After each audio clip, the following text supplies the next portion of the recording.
We have a major problem with how we ramp new account executives.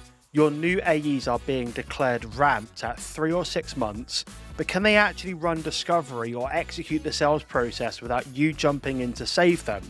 Most can't, and that's the problem. Most sales teams ramp reps based on time in seat and not capability-based onboarding where you certify your new sellers.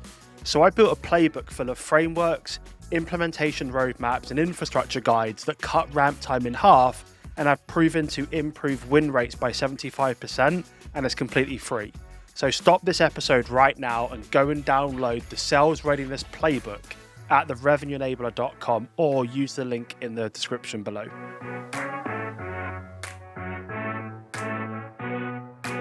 Hey everyone, welcome back to another episode of the Hit Your Numbers podcast, and today I'm joined by Mark. Hey Mark, how's it going? Very well, thank you, James. Good to be here. Yeah, likewise. I'm glad we've finally done this. So today we're going to be talking about building a go-to-market team in this lovely, exciting age of AI. Just before we jump into the conversation, just for the 10 people that might be listening to this, let's bring them up to speed on who's Mark, a bit about your background, and then let us know what you're building now, because it's pretty cool, really exciting. So maybe just share that, and then we'll jump into the conversation. Well, firstly, James, I think you do yourself a disservice. I'm sure there's going to be many more than 10 people listening to your podcast. With you on the show, maybe.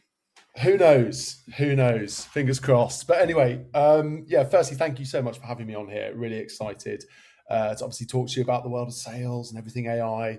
In fact, I almost feel uncomfortable saying AI now because it's such a buzzword, isn't it? Yeah. And I've literally just this morning been at Meta HQ up in North London, and the whole session was about AI, but they refused to kind of say it because people have heard far too much about it.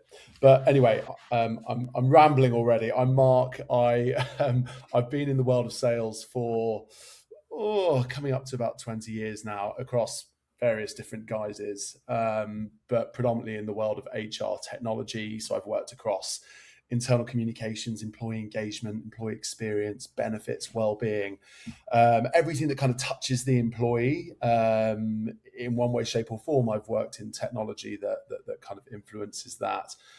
More recently, I've been working for a company called Nudge, who are the kind of global leader in all things financial education, financial well-being. I had an incredible 5 years there, leading their go-to-market function, working with some of the brightest minds in employee well-being. And I made the really difficult decision last year to move on. A great friend of mine came knocking on my door about midway last year saying, I've had this amazing idea. Put this sort of early prototype in front of me and an early vision for this product. And it was pretty much impossible to say no. So that was about 6 months ago. And here we are today, about 6 weeks into having launched HubWorx. So we are, what are we? What's my elevator pitch? We are a kind of next generation, next era employee hub that brings all of your communications, information, documents into one beautiful space. And then we have our AI assistant, Dot, who essentially helps you find what matters when it matters. And the inspiration behind Dot is all about joining the dots across your organization. And I could talk to you for hours about what the kind of problems and challenges are across the world of employee communication, but we've got more pressing matters today to talk about all things AI. So that's me in a nutshell.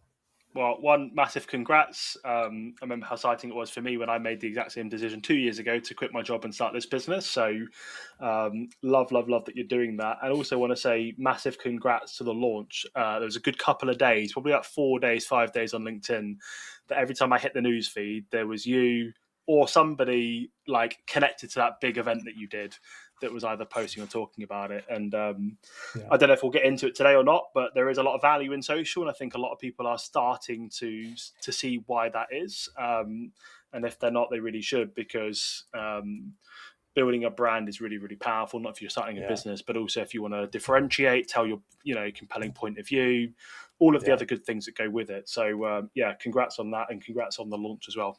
Looked like it was a massive success. So bit gutted I didn't get big gutted I didn't get an invite, but I'll let you off. I guess I'm not HR leader, so Oh, yeah. yeah, unless you're buying for the revenue enabler, which I'm not sure you are at this Not stage. yet. There's only a couple of Yeah, us. Yeah, I'm not sure I could justify the cost right now, but unless you're going to arm wrestle me today with an ROI calculator. we'll have a one-on-one session. I'll tell you all about it. Okay, great. Sounds good. Well, we're talking about building go-to-market teams in this lovely age of AI, and I know it does feel very strange saying that because it's been a good few years now. But I don't know about you. I don't think there's similar to you, 15, 16 years doing this. I don't feel like there's been a more exciting time to be in sales than right now. I remember like back in 2017 when like outreach, lead IQ, Vidyard started to become a bit more of a thing on this Yeah, side of the pond. And I remember getting that thinking, shit, this is going to be so much fun. And it was for a good few years. And then it just was a yeah. bit same. And then this AI thing started to blow up. And I don't know about you, but it just feels like a really exciting time to be in business and in sales. Yeah, I'm probably in. Yeah, I couldn't agree more. Firstly, I couldn't agree more. I'm probably in two camps on this, right? So on one hand, I'm super excited. I think there is infinite possibility with AI. Of course, there is. But on the other hand, it's hugely overwhelming. Hmm. There is so much noise around it. There are already hundreds, if not thousands, of tools at our disposal. So the big challenge as a go-to-market leader, and I'm sure, well, I'd hope anyone listening to this really kind of resonates with that point. But it's so hard to know kind of what the right tools are, and that's why I think kind of having this iterative mindset, that willingness to kind of try things and move on to new things all the time until you land on the thing that really works for the way you want to build your go-to-market function, then that's a really good way to lead with it, a really good mindset to have. So yeah, absolutely agree. Super exciting, but slightly overwhelming too. It is a bit overwhelming, yeah. Especially a lot of them are now wrappers that just integrate into Yeah, the big LLMs, and they claim it's their proprietary yeah. stuff, but really it's not. It's just an API that's pulling all that stuff in. But Well, exactly. Yeah. so my first question for you is, organization is kind of moving from like really early stage to more of an aggressive, let's time to kind of grow up phase. Like from your Mm. perspective, to build into that, what would you say are like the foundations of building a great go to market team in 2026? Yeah. Well, look, I think we can lean into AI a lot, right? And we will talk a lot about AI over the course of this conversation.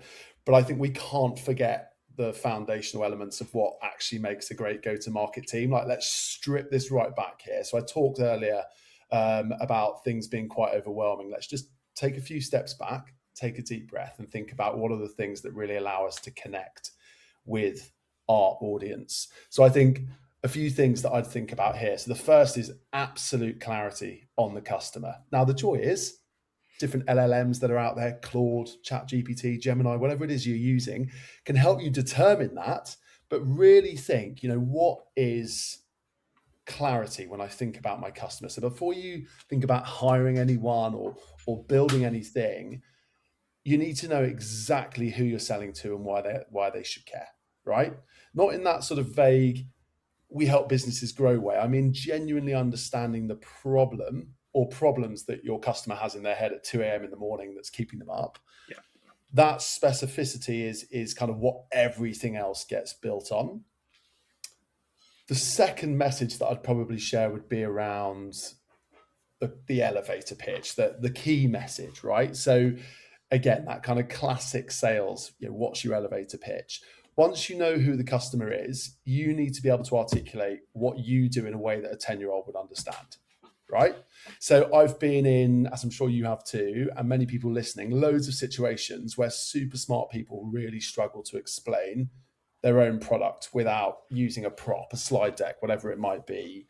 And they overcomplicate it and they use complex language, jargon, and your buyer or the people around the table are sitting there thinking, really, is this person still going? So I think if your team can't say it simply, then you've got a bit of a problem on your hands, because your customer then definitely won't be able to repeat it to their key stakeholders internally. And we have to remember that word of mouth is still one of the most powerful things in sales, right? And we know that if we can get our champion or champions talking freely, confidently, fluently about our product internally, then we're kind of half the way, if not the whole way, Hmm. there. And then, I mean, there's some big topics right there alone that we could talk about for a while. But then the third one for me would probably be motion. So what I mean by that is, yeah, how are you actually planning to reach these people? Is it outbound, inbound, partnerships, events? I mean, Ollie and I, so Ollie's the founder of HubWorx, and I'm kind of I've been full-time employee number one, if you will. And we love, a bit weird, you might be guessing it already, but we love public speaking. I come from a musical theatre background. My spiritual home is on the stage, right? I love connecting with people through performance. And that for me is going to form, and Ollie is going to form a big part of our go-to-market strategy, Mm-hmm. right? We want people to really get to know me and Ollie for who we really are, and being up on stage is a big part of that. But whether it's outbound, inbound partnerships, prancing around on a stage, talking about your key messaging, they've all got such a key place in your go-to-market strategy, but you don't necessarily need to do all of them. You know, I really would recommend like picking a lane, committing to one long enough to see if it works. And then I'm sure you can understand, I mean, we've put a lot of time and energy into really researching this as a young business. Yeah. But a lot of companies fail, not because their strategy was wrong, but because they kept changing it before it had a chance to land. So I think if you get those three things right, you've got something really cool to build on there. Yeah, I agree so much. I see a lot of this now. Like, so I saw it when I was a VP at a couple of orgs, and I thought, maybe it was just, super early stage startups. That's the kind of thing. But like, we go into organizations now with, huge businesses. Yeah. A lot of this stuff is missing. What you're saying there is like clarity on the customer, building a POV or engineering a POV, differentiation, and it doesn't just have to be product. It doesn't have to be technical capability. It could be other things, right? Yeah. Storytelling. How do we inspire change? How do we package that up? Especially in like the world that you're talking about, which I've also come from. One of the biggest challenges that we found building Staff Circle early days was financial storytelling. We give this like proposal to the VP of HR who doesn't have a seat at the table and a budget to execute and becomes a control freak when they get into a buy-in motion. And then all they do is talk about how it's going to save them 3 hours per month in Excel. And the CFO's like, well, I pay you 40 grand to do that. So suck it up, get on with it kind of thing. And we had to then think about how do we build a business case that that can tell a financial story with that gets the CFO interested in spending 40, 50 grand, 100 grand, whatever it might be. So that's critical. And then the motion piece, I guess, is what you're talking about is around how do we go to market, and then what's our compliance document to say before we go from stage 1 to 2, what are the exit criteria so that we protect the pipeline, protect our resource, and don't think we're at stage 5 when really we're at stage 2. Am I following along? Yeah, absolutely. Absolutely. And I love that kind of final point around exit criteria. We all know salespeople can fall into the trap of living in a bit of a dream world. We hear the things we want to hear, and that by default is the green light to move into the next stage. But the reality is there's a lot more unearthing to do. I really like those points. I think you've explained that really well. So, and when you're an early stage business building and you're trying to do something different, the point of view is really important, right? Like 2 years ago when I was, walking out of a job, baby was 3 months away, I thought there's loads of noise on LinkedIn. I really need to talk about the problem we solve. But we're in the same WhatsApp groups where there's a few hundred go-to-market leaders that are all asking every 5 minutes, what database tool should I use? Where can I get mobile numbers? Should I move from Salesloft to Gong? And a lot of those people that are asking those questions, their reps are in my training platform because their boss hasn't given them any training or coaching, right? And the reality is they've all got all of the tools. Yeah. If it was, hey, Mark, let's just go and buy these 5 tools and spend 250 grand on it, we'd all go raise 250 grand, buy the tools and build a massive business. Yeah. But I had to think really long and hard. How do I communicate what the actual root cause is? And from my point of view, and I'm happy to my business to go out of business believe in this, is that nobody gets a degree in B2B sales. We all stumble into it. My 2-year-old, wants to be Chase off of Paw Patrol, does not want to be an enterprise AE selling 7-figure SaaS. Not yet. Maybe. I've still got time, right? But that is the reality. So unless we solve the real problem, which is we've got all of the tools, we've got a great product, got great people, those people haven't got the skills to go and execute the strategy, doesn't matter how good the strategy is, you need the people to go and execute it. And that's so Yeah. I had to work on that. But now people are showing up in our inbound form saying, something you said really resonated with me. None of my team have got a qualification in sales, and now we need to upskill these people. Yeah. You know, Yeah. And then so when you important. throw all of these new tools, all of these new fancy tools in there, it comes back to my earlier point about overwhelm. Get the basics right, build the foundations, learn the raw sales skills, and hopefully I'll have a chance to talk a little bit more about that in more detail as we go through the conversation. But let's nail the basics on. Let's get our people out there talking to people, conversing with people, the things that AI can't do, and let's learn those skills, what it means to truly connect from one human to another, right? Yeah. And then we can start to layer in things that assist the way we work, not do the work for us. And I think that's another massive misconception with AI. It's not there to do the work for us. It's there to make us more efficient. Yeah. So that we can do the things we love doing that we know AI can't replicate. And I want to talk about that in more detail later, because I think it's a really critical part of your AI implementation journey as a go-to-market function, or for any organization, doesn't matter what function you operate within. We need to see AI as something that's there to work with us. Technology is not doing our jobs for us, and that's just a really important distinction. I think we will really struggle. I almost wrote a post on this morning. I do think we will really struggle to build agents that can effectively talk to and sell enterprise software to the VP of HR. Yeah. I do think that's always going to need a human being, but it doesn't mean that it can't be an enabler to help us improve the quality of execution, have a smaller team with a higher paid, better comp model, and the AI is helping them build an account hypothesis and pulling the narrative together and all of that kind of stuff, helping them start drafting a business case so they can spend more time building the pipeline and out with customers in their office, walking to the boardroom, having a little chat on the way with their champion, all of those little things that I think are going to be, really powerful. That's it looks like we're very aligned on that. Just before we jump into the next topic, any tips for anyone listening? Because the one thing I think is critical is the first point around clarity, around really understanding the customer. Any tips for anyone listening that is maybe thinking maybe the messaging in top of funnel or through the sales process isn't working because we don't really understand the customer? Any advice for them to help them get better clarity on their customers? Yeah. I don't know whether this is necessarily the right line of thinking or thought process to go down, but there's a lot of speakers that I love who talk about vulnerability in sales. And I think so often we're too proud to ask difficult questions. We're too proud to put our hand up and say, actually, I'm really struggling to get to grips with who my buyer is.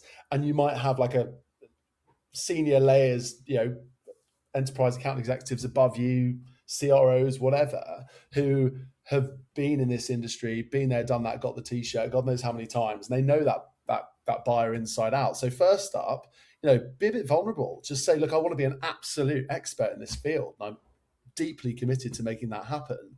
But I really want to glean some insights from the people around me. I want to learn, and I want to ask questions that might make me feel like I'm being stupid, but actually you're not being stupid. You're being really smart. You're learning from people that know great stuff around you.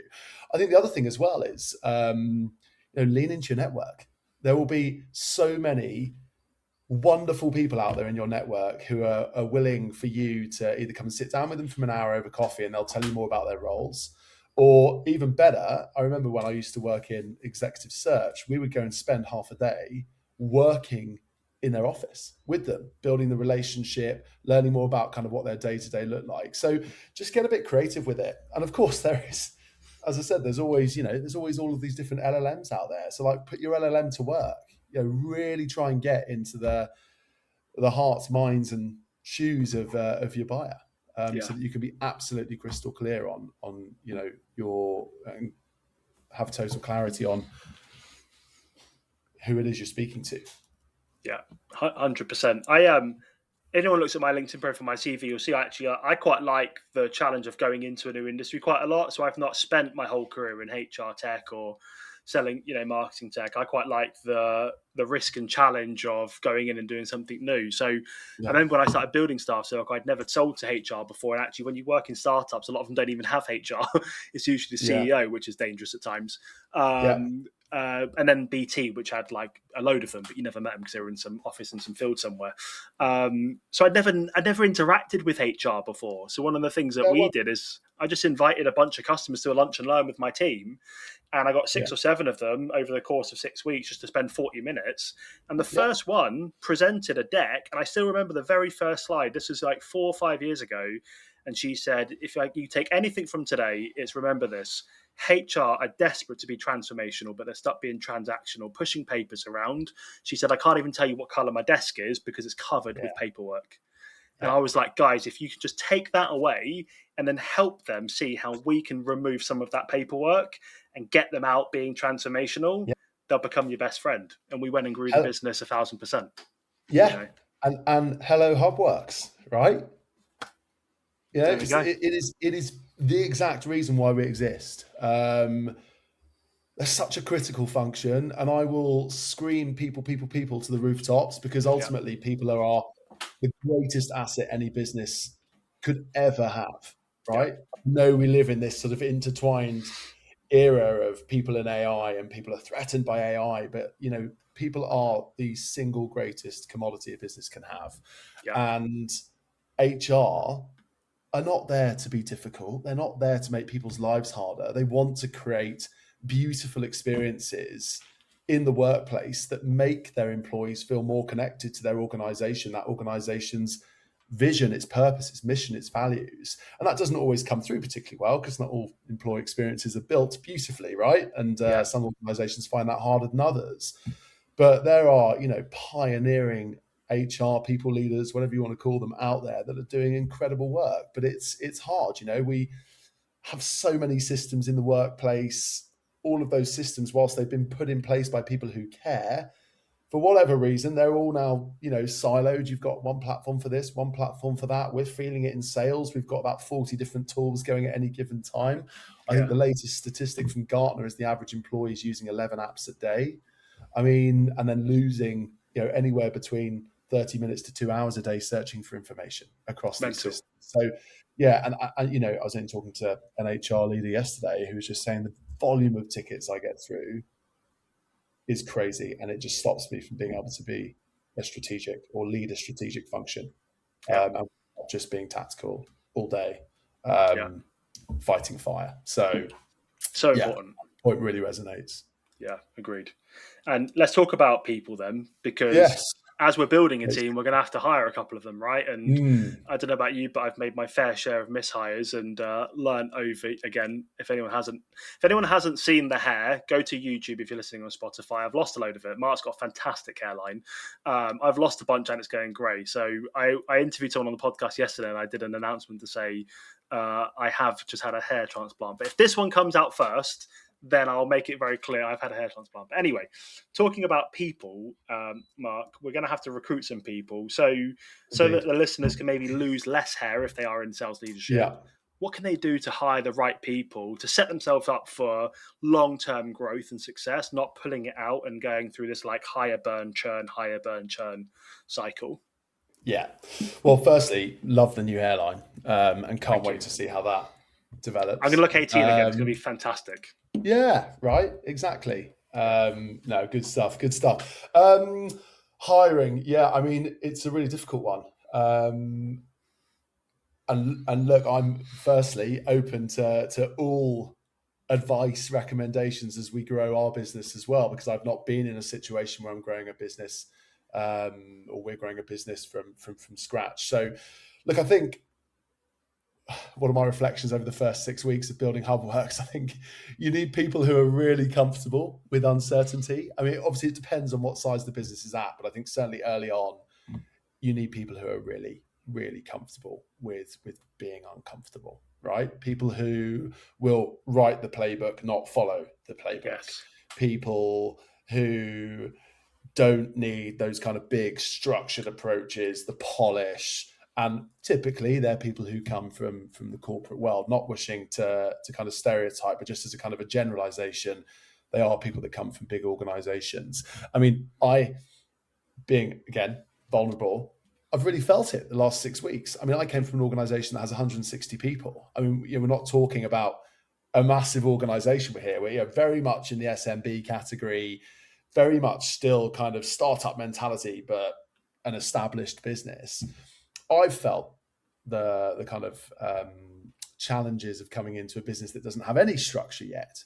And it's easy to kind of want to come in and be like, structure, structure, structure. Let's put this process in, that process in. But the reality is, at this stage, it's being able to go off in lots of different directions and do lots of testing and work out what works.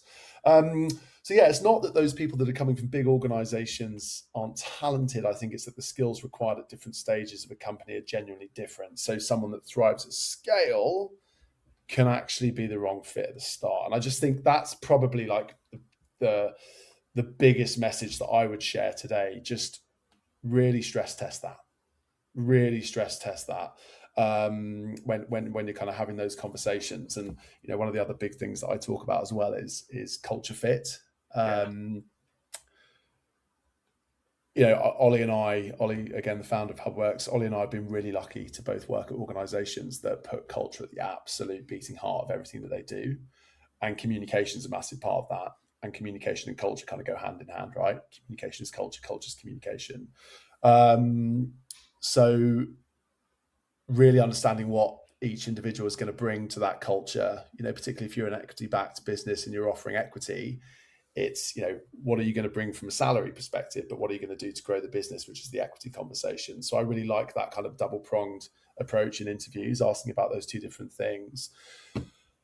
So that's kind of, I suppose, my couple of pieces on hiring. I think the second would be like, when it comes to people, keeping things as flat as you can for as long as you can.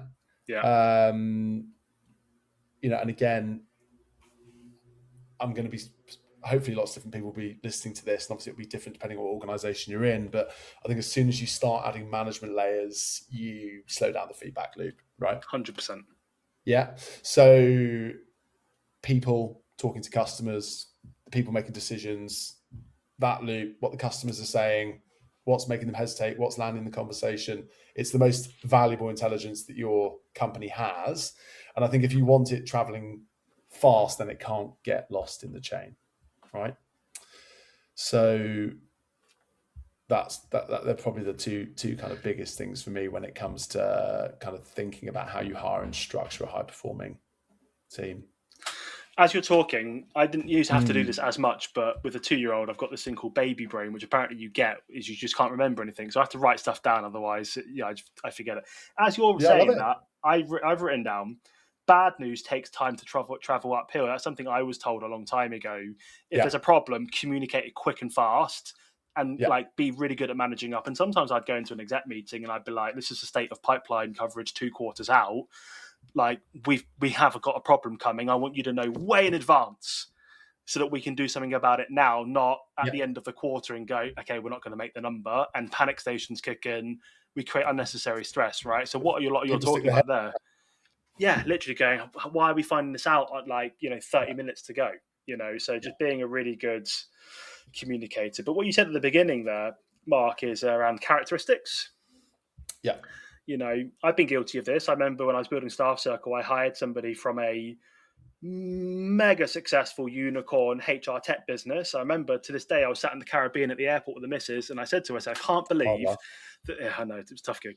I can't believe that this person's just applied to come and work at our company. Direct competitor, way ahead of us in terms of growth and VC money and stuff. And we skipped a load of the process to get him off the street real fast, and surprise, surprise, couldn't sell anything. Didn't work out. And I see a lot of people like, oh my God, I'm going to take the Salesforce rep or the rep at Gong when they're doing Super Bowl ads. And then you want to bring them into your new category startup and you've got 3 people. That woman is going to struggle. Doesn't work. Not all of them, but a lot of them will struggle. Yeah. Yeah. And I think this is about creating a really open, honest, transparent. I mean, how many different synonyms can I use for being open? But being really honest with people about what it's like to work in that sort of environment from a kind of founder lens or a go-to-market leader lens. This is what it's going to be like. These are our expectations. Let's now dive into your experience of working in those different environments. And actually, you might be working for a big corporate, but there might be divisions within that big corporate that have a real startup mentality. That is absolutely what happens out there, but that's on you to kind of dig into that. So I think one piece is absolutely kind of that skill fit, but then also it's the kind of motivators. What's driving you to have a conversation with us, little old us, when or little new us, when you've worked for these big corporate machines all of your life. So and the motivators might be absolutely in the right place. But I think everything comes back to open, honest communication. And that for me is where a lot of barriers to delivery end up popping up. So we've built the leading skill optimization platform with 400 plus sales lessons, 12 courses from prospecting all the way through to late stage deal negotiation and more, one-to-one sales coaching and AI sales assistance. And I want to give you 7 days free access to the platform. The reason I want to do this is because nobody gets a degree in B2B sales. And after training and coaching hundreds of sales reps and teams in the last 2 years, most haven't mastered critical selling skills, and it's preventing them from being promoted, earning great money, and building a great career in B2B sales. So go to the revenueenabler.com, grab a free trial, and join hundreds of salespeople that are closing their skill gaps and mastering sales. There's a link in the video description. I'm looking forward to getting you set up. Give me a shout with any questions.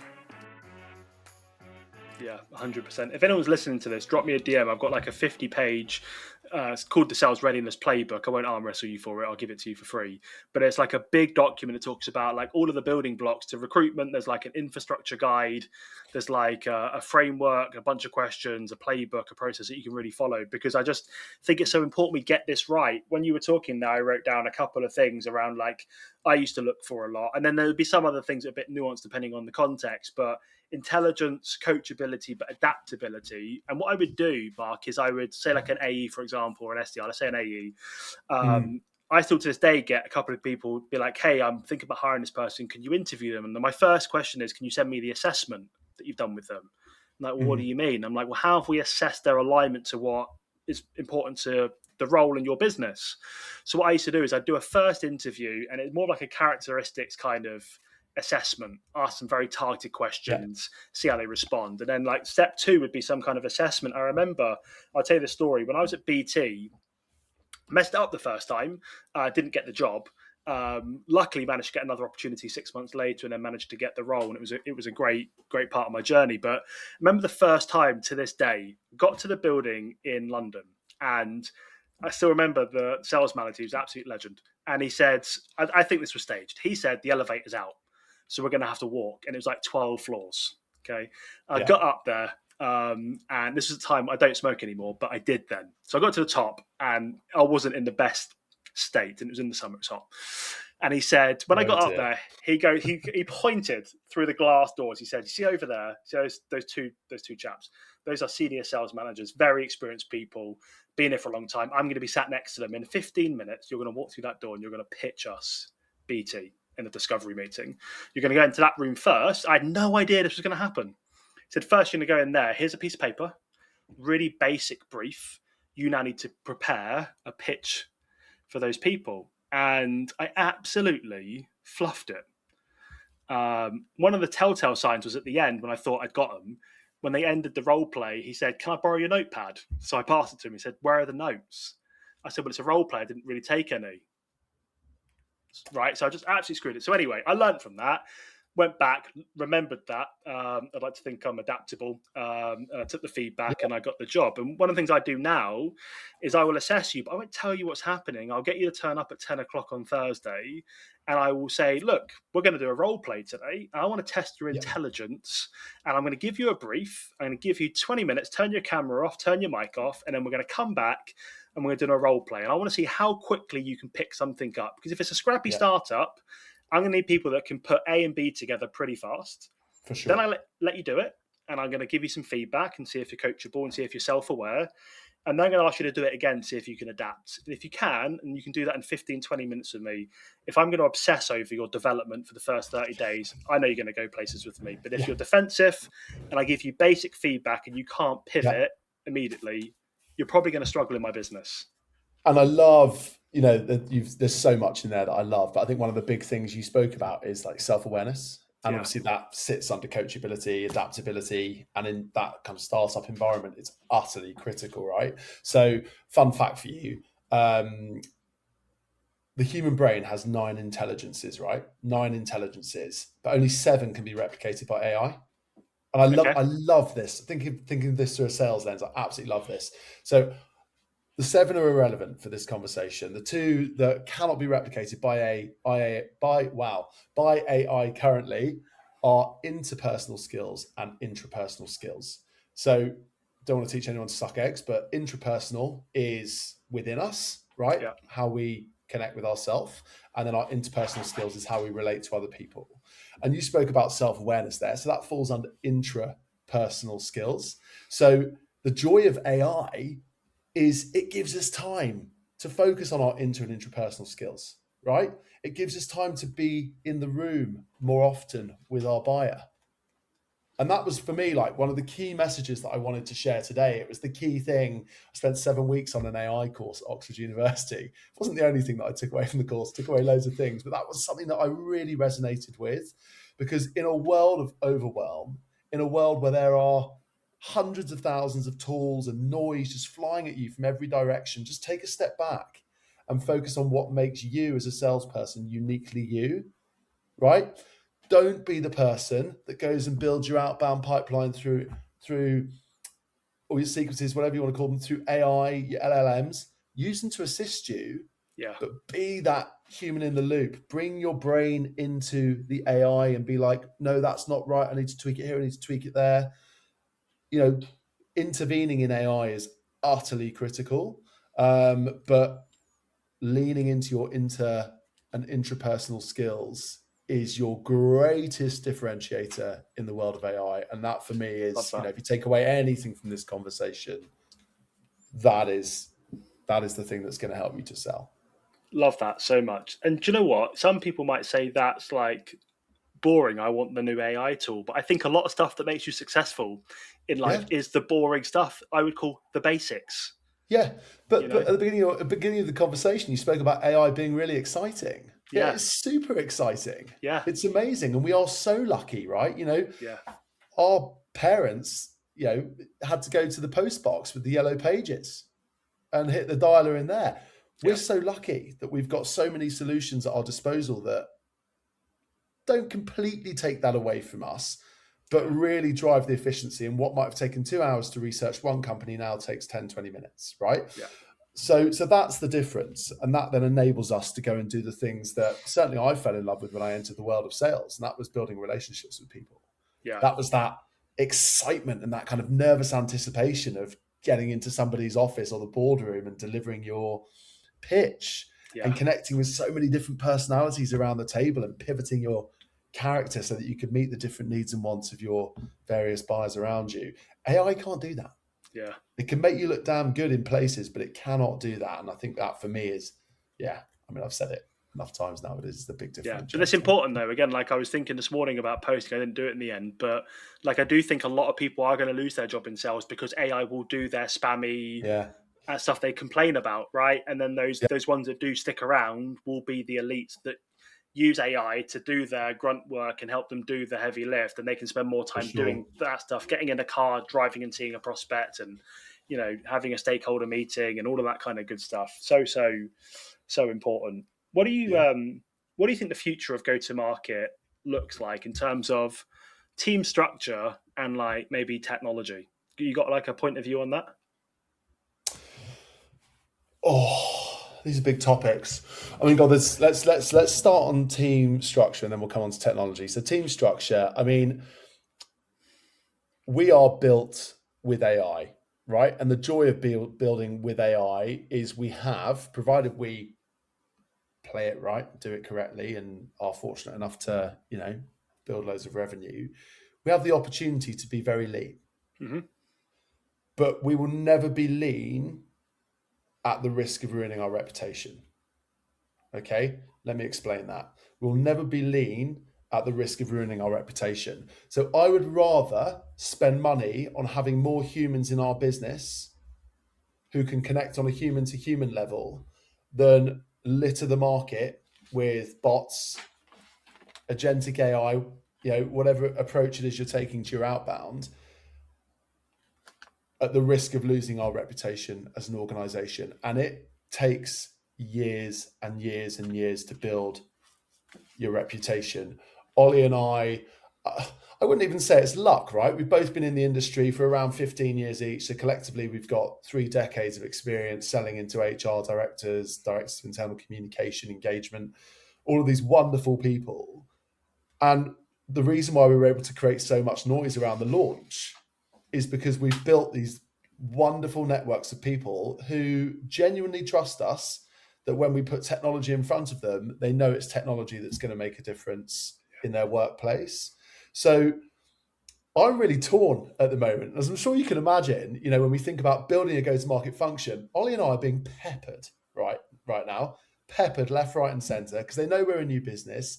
You need this, you need this, you need this. I've just been on I was on a call yesterday with a company called AutoUp, lovely guy called Ken. And what I quite like about them is actually they help you with a lot of the outbound process, but there's a lot of human to human collaboration. Yeah. It's not just tech kind of taking over for you. But then I've had loads of people who are like, sending me emails saying, we know the buyer that you sell into. And then they're telling me it's like business directors, IT analysts. I'm like, no, that's not who we sell into. And and then I know that I'm being written to by AI. And that just, for me, instantly, it's like, no, go away, don't want it. So I think again, it comes back to my point of AI is there to assist us. So I think there are certain elements of building a go-to-market function where AI can be an enabler. But I think there is always going to be that human in the loop. We've just got to think about that on kind of, how many people do we need? Where do we need them? Where do we want to kind of focus our energy? I'm also old school, right? So I'm like a 360 seller. So I'm like, there is going to be no one in my sales team that isn't outbounding. I don't care if you're a top enterprise AE. Yeah. You are sending emails, calling people, whatever it takes to get revenue through the door, because we don't live in a world anymore where you can get away with having a team of SDRs. I mean, clearly there are teams that make that work, but we're relatively light on the ground at the moment. Everyone has to pull their weight. And I know a lot of people out there that are building outbound into their day-to-day who are at 200, 250, 300+% of target, versus those that aren't, who are scraping to 100. Yeah. So I don't know whether I've really answered the question there on building your go-to-market function, but hopefully I've shared some ideas or thought processes of what we really need to be thinking about. And I think when it comes to technology, we're having a lot of fun with this. A lot of fun. I mean, I can reel off my favorite tools at present. Mm-hmm. And not all of these are kind of necessarily totally aligned to outbound, but Whisperflow. I don't know, have you heard of Whisperflow? Mate, you sent it to me. I've been testing it and I ran out of credits. I've just signed up. Jesus, that thing. That's so good. Unbelievable. And we've obviously got voice on all these different things. The snippets are so good. I just literally say coaching now and it puts my coaching calendar link and it sends it to the person. Epic. So good. That's extraordinary. So Whisperflow, loving it. Granola. AI, insane for note taking, the best I've seen, and then the grouping and the context that comes with the notes, stunning. Fathom, I think we've all heard of Fathom now, but we are really enjoying Fathom. Not so good for snippets though. Gamma, presentation making, put all of your information in, build you a beautiful presentation. Again, human in the loop, takes a lot of tweaking and perfecting. Yeah. But if you give it the time, it is a wonderful, wonderful system. And then of course, all of the different LLMs running side by side, Claude being my favorite at the moment. I think just probably the most human of them all, if I can say that. Sounds a bit wrong. The writing style is fantastic. Yeah, it's just real, right? It just feels real, and Yeah. obviously we need to invest time in training it. But the writing feels really real, and we know now, don't we? Like AI writing. I'm so glad you said that, by the way. Sorry to interrupt you, but someone Yeah, said something the other day, and it doesn't. It takes quite a lot for it to kind of rub me up a little bit. But somebody said that I shouldn't have to train and coach AI, and I'm like, if you look at AI as a human being needs training and coaching to ramp them up. yeah, AI has to have context. If you have context, I've been working like 80 hours a week the last couple of weeks. I've hired a couple of people, and I need to get it out of here into Notion so that I can create scale and repeatability. yeah, But as I'm doing this in Notion, now I'm building AI agents on top of that context. It's fucking really scarily good, yeah, right? Because yeah, it's had the and training. You have to give it the totally. context. And people are like, "What's training? Well, this sounds really hard. Get yourself some Whisper Flow. Get your phone Literally. here, walking down the street for 10 minutes, and Yep. just tell Claude, tell Gemini, whoever you're working with, tell them all the things about your business, all the things about your customer, their buying problems, their buying cycles, everything they need to know, the different Yeah. types of personalities that you're selling into. Just tell them every single thing you need to know into your phone like that. Off it goes into your LLM, and all of a sudden it's got shape, it's got context, and then the return is brilliant. Shit in equals shit out, right? And I think most companies are using AI to do go to market faster, but faster broken is still broken, right? And I Yeah. think that's I a really agree. important thing to share. Yeah. So yeah, I mean, how to summarize your question? AI, amazing. I mean, it's removed a lot of the grunt work. It's removed a lot of the heavy lifting, the research, the first drafts, the building of proposals. It's brilliant for that. But obviously, we still need to kind of have our eyes on the work, and we need to be able to give the final instruction. Yeah, we're there. That's great. Lots of tweaking. Um, I think the second shift with AI, if I think about kind of technology, the tools, is that it's really raised the bar on the human side. So I think, as per my point earlier, the things that AI can't do, build rapport, read a room, sit in an uncomfortable silence, know when to speak, when not to speak, those are the things that matter more now, not Mm-hmm. less. Yeah. So we're all like, AI this, AI that, what are all of our different tools? But no. No. Use them to enable you, let them get on quietly in the background. But all of those things, that's selling. Yeah. That is the art and craft of selling. I think the reps that are thriving in this world of new age technology are the ones using AI to free up time for conversation. 1,000,000%. Yeah. And do you know what? Some of the tools I think are going to be really powerful, and I've been listening to a lot of podcasting. While I was in away getting my Barnet done, I had to lay down all day. So I was just podcast. I had so much work to do. I was itching to do it, but I was just because I couldn't. So I was podcasting, and I was listening to a podcast with the CRO of 11 Labs. And Jesus, what a business they're building! And one of the Yeah. things that we're now building for our customers to drive and reduce time to value and get these reps up to speed faster is role play. I think role play is so underrated. Like any high performing athlete does loads of practice, F1, whatever high performing athlete does. But role play, I've never been a VP of HR, so me to pretend it's tough. Now with 11 Labs, what we're doing is we're training and building like Agent Mark, and Agent Mark is trained on being a VP of HR, relevant to what that person sells and all of their Yeah. context. And now they're having 2 to 3, 10 to 15-minute conversations every single day, Yeah. practicing those skills. And it feels like a real conversation. Wow, the teams that are aggressively doing that, we're seeing them really reduce and close those skill gaps way faster than it would have been before. So I think that is going to be a weapon that, again, a lot of people aren't thinking about. They're thinking about an email Couldn't agree more. tool or digital sales room or whatever. Think about the skills, what AI Skill tools can implement.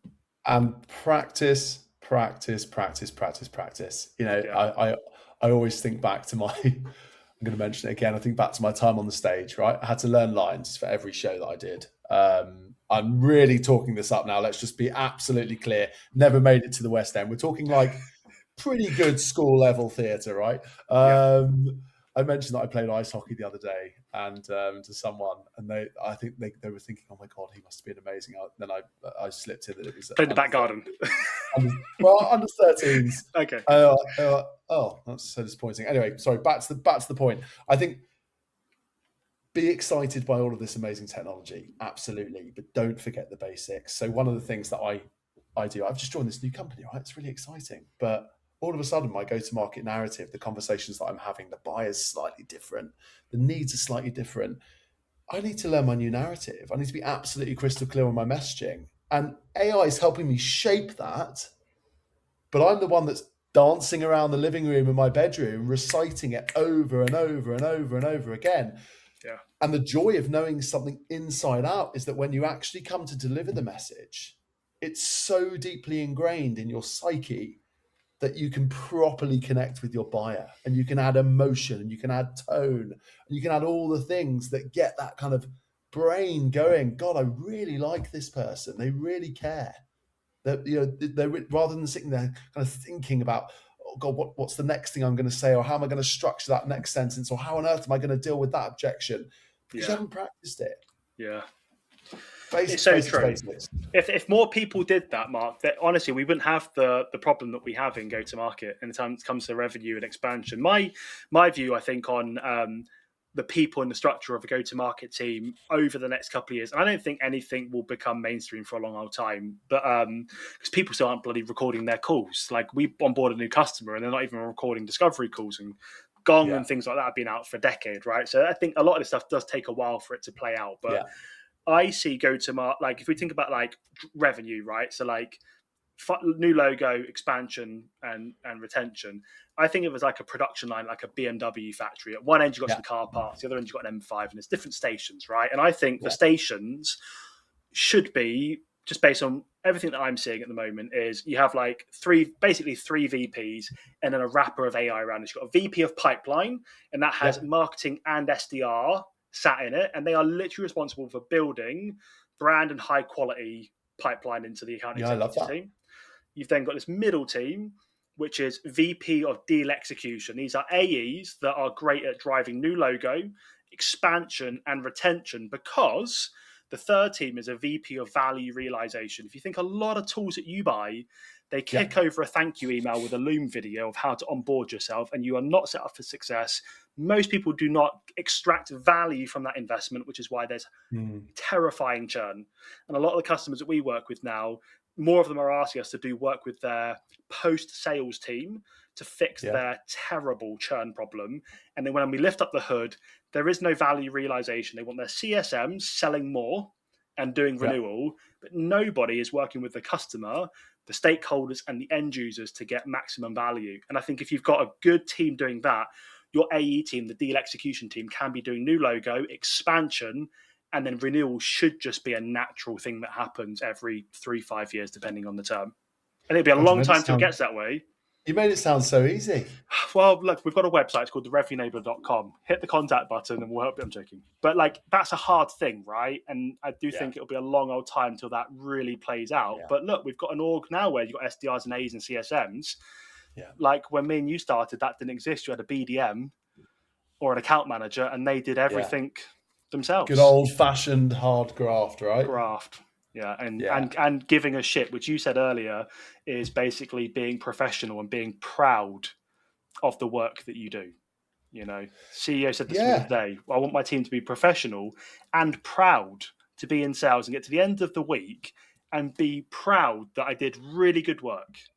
I put my best work out this week, and I do think. This is a whole other episode, because you know I'd love to talk to you about actual leadership in sales and building a culture that enables people to thrive, because I think that's one of the greatest problems we have in sales. I know that people have. I've been lucky to work with some absolutely wonderful people, and they've gone off to other companies maybe because they've wanted a big bump in base pay, but the culture has been absolutely toxic, and they've for whatever reason they might have come crawling back, or but there's CEOs saying those things are great, but ultimately we need leadership from the top to kind of set the example, and we need culture and values and behaviors to be demonstrated from our leaders across the business, so that people are able to thrive in the workplace. And I think the final thing as well, again, slightly off topic, but if you are building a go-to-market function, if you're joining a new go-to-market function, Pick a product that you're passionate about. Yeah, God. Honestly, I worked for Nudge for 5 years, and I said this in every single interview because I couldn't have felt it more. I never ever went to bed on a Sunday night dreading Monday morning. I was borderline excited for the weekend to end because the people that I worked with were obviously professional, but professional friends. I loved working with them. We had such a laugh. We worked hard. We played sometimes harder, but we got a really, really wonderful balance. We loved what we were doing. We were making a meaningful difference to our clients. And that's another thing as well. Like, and this isn't linked, but you don't have to have the best product in the world. But if you build a wonderful team around a product and you build a beautiful ecosystem that genuinely cares about your clients or customers thriving with your technology, then you will do amazing things as a business. Yeah.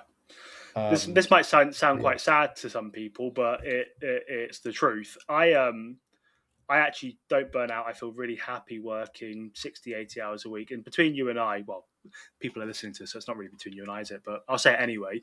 I kind of feel a little bit depressed when it comes to Friday afternoon. Okay. Because I can't work anymore. But I can't. Well, I do. I end up working the weekend, and I still make really good quality time. I always take my boy to nursery, pick him up every day, and make good time for him. But I love what I do. And when I know that everyone's going to be switching off and there's not going to be coaching calls or customers to engage with or whatever it might be, I do really miss it at the weekend. Yeah. I genuinely look forward to Monday because I get to go to work, officially get to go to work again. So I think that's why I don't hear that. I really hear that. But obviously, I mean, let's not be naive. It's one of the joys of kind of doing your own thing, right? Yeah, 100%. We wouldn't choose to do our own thing if we weren't deeply passionate about what we do, because it's bloody hard. Yeah, I mean, really and poor old Ollie. I mean, Ollie's the founder, right? I mean, Ollie is like, it is bloody hard setting up a business. You know, they do not make it easy, and there's so many different things you have to think about, and you're juggling God knows how many hundreds of things at any given moment in time. But if you deeply, deeply care about what you do, and you are deeply rooted to your purpose, mission, vision, values, you'll want to work all the time. Yeah. But I'm a big wellbeing enthusiast as well. I come from a physical fitness background. That was my first big love. And I am a real believer in nurture, both physical, mental, spiritual, all of these different things. And the only way you can do that is by giving yourself some time off. And actually your greatest ideas come from that downtime. And for you, spending time with your lovely little ones and your wife. And, for me, I love going off and doing crazy things like triathlon and climbing up mountains and whatever. So I think that's a nice message to. Agreed. And let's definitely do this again, because I think there's a whole other episode in what you said there around like culture and leadership. And again, it's not the sexy new tools or whatever it is, but it's stuff that really matters, that really will determine if your business is actually going to go anywhere or not. So let's text, mate, and let's get another session sorted out. Maybe when my hair's back and I've got a hairline like that. Definitely, I would look forward to that immensely, and also when HubWorx is a bit more established, I'm sure we'll have some amazing stories to share as well. But thank 100%. Thank you for including me on your podcast. No worries. Doing a terrific job. And I look forward to seeing what the hairline looks like when I next come on. Mate, I'm buzzing. It's going to be a terrifying 2 weeks. It's all going to fall out through shock, and then it's going to grow back. But I went with my missus' brother, and so we went together. He went the day before, so I could do a runner if it was dodgy, right? They nicked his kidney or whatever. But he came out good, so I went in the next day. And then on the Saturday, we were sat at the hotel in Gemini designing our new hairstyles. It was quite funny. Great. It's cool. Can't wait. I'm going to have to introduce you to Ollie. You can see his hairstyle in full flow. Love it. Let's make it happen. But thank you so much for coming on. And if anyone's listening to this still at this stage, go follow Mark on LinkedIn. Building really exciting business. Really knows his stuff. As you can tell, just clearly articulates everything today, which you don't see much. Definitely go and follow Mark. And look forward to our next session. Thank you. Awesome. Thanks so much. All right, thanks for listening to this episode. I've got something else I want to give you before we wrap up here. So we've built the leading skill optimization platform with 400 plus sales lessons, 12 courses from prospecting all the way through to late stage deal negotiation and more, one-to-one sales coaching and AI sales assistance. And I want to give you 7 days free access to the platform. The reason I want to do this is because nobody gets a degree in B2B sales. And after training and coaching hundreds of sales reps and teams in the last 2 years, most haven't mastered critical selling skills. And it's preventing them from being promoted, earning great money, and building a great career in B2B sales. So go to therevenueenabler.com, grab a free trial, and join hundreds of salespeople that are closing their skill gaps and mastering sales. There's a link in the video description. I'm looking forward to getting you set up. Give me a shout with any questions.